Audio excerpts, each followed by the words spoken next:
सुखदेव भगवान का जन्म हुआ और सुखदेव जी जैसे ही जन्म लिया संन्यास लेने के लिए वन की ओर प्रस्थान कर गए।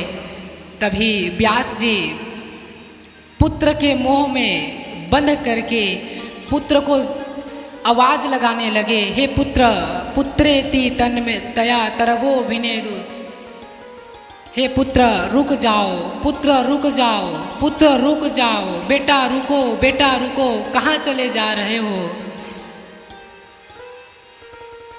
बेटा संस्कार कर लो फिर चले जाना। सुखदेव भगवान ने कहा, पिताजी मैं माया में उलझना नहीं चाहता, मुझे जाने दीजिए। व्यास जी ने कहा, पुत्र गृहस्थी कर लो फिर चले जाना। तब सुखदेव भगवान ने कहा, पिताजी यही तो संसारिक लोग कहते हैं कि ये काम कर लो फिर भजन करूँगा, ये काम कर लो फिर भजन करूँगा, ये काम कर लो फिर भजन करूँगा।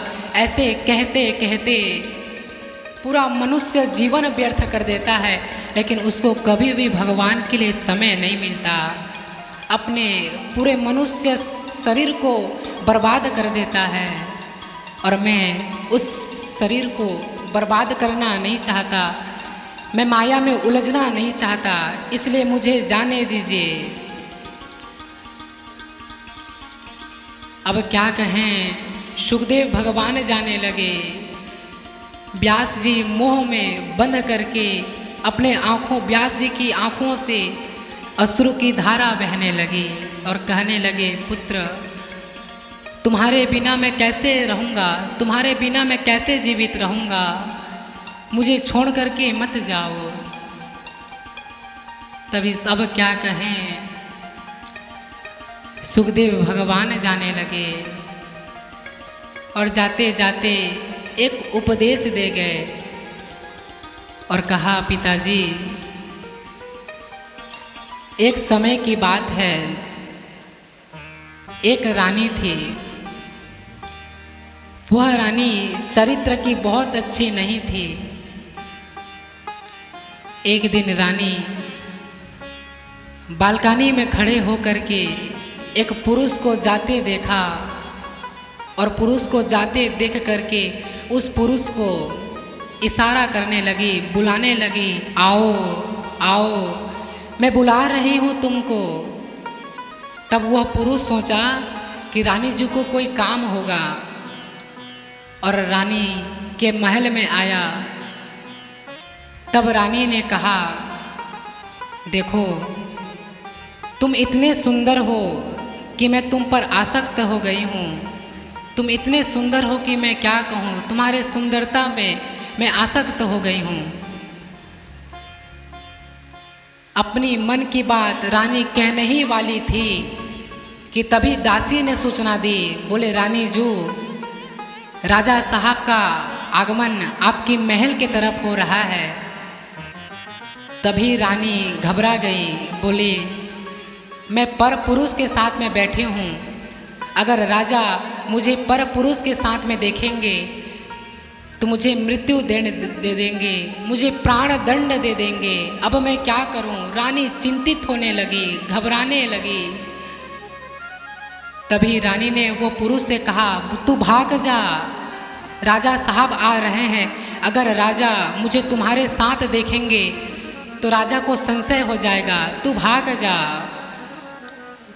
तब वह पुरुष भागने लगा, आगे से भागने लगा। तब रानी ने हाथ पकड़ लिया और कहा, बोले तुम आगे से कहाँ जा रहे हो? वहीं से राजा साहब आ रहे हैं, तू पीछे के रास्ते से भाग। अब वह पुरुष पीछे के रास्ते से भागने लगा। जब पीछे के रास्ते से गया तो वहाँ इतना दलदल था, इतना दुर्गंध था, इतना दलदल था कि वह पुरुष जितना अंदर जाता उतना डूबते जाता, जितना अंदर पैर रखता उतना डूबते जाता। डूबते डूबते वह पुरुष पूरा गला तक डूब गया, मलमूत्र से भरा पूरा दलदल, वह दुर्गंध से भरा वह गड्ढा पर पुरुष घबराने लगा, अब मैं क्या करूं?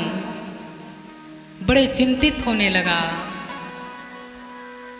राजा साहब आए, विश्राम किया, भोजन किया, रात्रि विश्राम किया और पुनः प्रातः काल में चले गए। तभी रानी ने सोचा कि वह पुरुष गया तो सही, लेकिन वहाँ तो बहुत दलदल था, अरे वो गया कि नहीं। और जब रानी ने जा कर के उस दलदल में देखा तो वह बेचारा पुरुष उस दलदल में फंसा पड़ा था। जैसे तैसे करके रानी ने रस्सी यादी से उस पुरुष को बाहर निकाला, और जैसे ही वह पुरुष बाहर निकला, नदी में जाकर के स्नान किया और चैन की सांस ली। रात भर उस गड्ढे में रहना पड़ा, रात भर उस गड्ढे में गुजारना पड़ा। कितना पीड़ा सहना पड़ा होगा, कितनी दर्द सहना पड़ा होगा, कितना मजबूर हो गया वो पुरुष उस रात्रि में उस गड्ढे में रहने के लिए। कितना चिंतित हुआ था। अब तो हमें उसी से जाकर के पूछना चाहिए। दूसरे दिन नदी में जाकर के स्नान किया, तब वह पुरुष चैन की सांस ली। अब क्या हुआ, फिर शाम के समय रानी ने उस पुरुष को जाते हुए देखा तो फिर इशारा किया, आओ आओ, मैं तुम्हें बुला रही हूँ।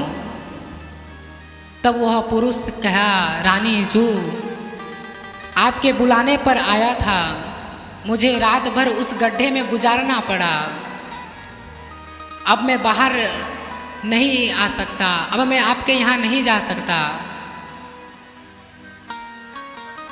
प्रिय भक्तों, एक रानी ने एक पुरुष को बुलाया, वह पुरुष आया और उसे रात भर उस गड्ढे में गुजारना पड़ा। सज्जनों,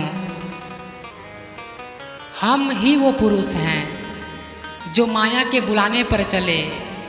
संसार की सुंदरता हमें अपनी ओर आकर्षित करती है और हम सभी उस संसार की सुंदरता पर आकर्षित हो जाते हैं और माया में उलझ जाते हैं। वह व्यक्ति एक दिन उस गड्ढे में रहा तो दूसरे दिन कान पकड़ लिया।